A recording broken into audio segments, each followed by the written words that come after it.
আসসালামু আলাইকুম, আবারও আপনাদের মাঝে ফিরে আসলাম। ভিডিওটা আগে দেখেন, তারপরে বলতেছি।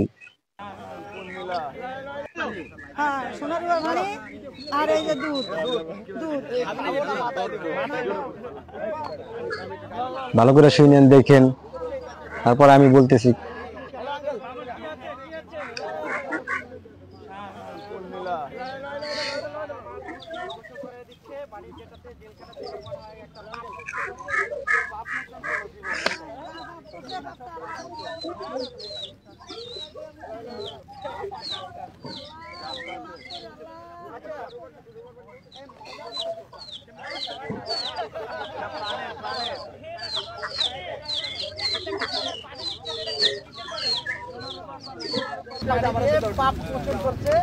আপনারা যাকে এতদিন প্রিন্স মামুন যাকে দেখতেন তাকে কিন্তু আজকে নতুন আরেক প্রিন্স মামুনের জন্ম হলো মনে হচ্ছে নাকি? আপনারা কি এটা নেগেটিভলি নেবেন না? আমার বাবা মা আগে জানতাম যদি কোনো বিপদে থাকে তাহলে এক সোনার বিপদের বন্ধু এইটা বিপদের বন্ধু।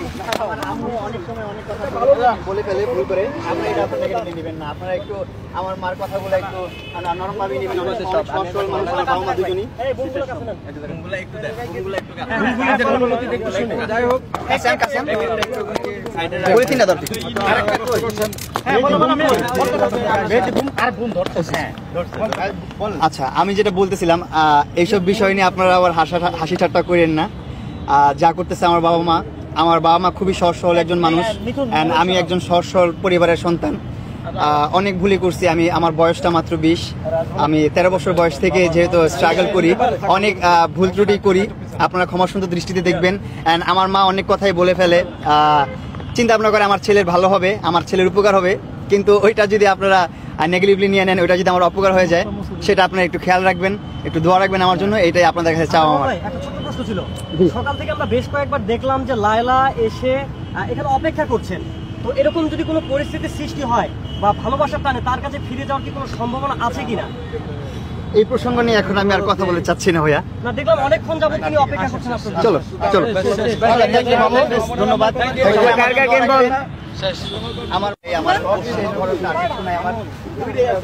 আমি নিঃস্ব মানুষ, আমার জন্য আপনারা দোয়া রাখবেন, আর আপনাদের সাপোর্ট, আপনাদের দোয়াই আমি। ও আরেকটা পিকচার, হ্যাঁ হ্যাঁ সেলফি পিকচার না ভিডিও হইতেছে ভাই। ও আচ্ছা, আমার কার ভিডিও করছে? ব্ল্যাক ড্রেসে তো একটা ব্ল্যাক সানগ্লাস না লাগালে কি ভাই? আমার একটা বক্তব্য, এটা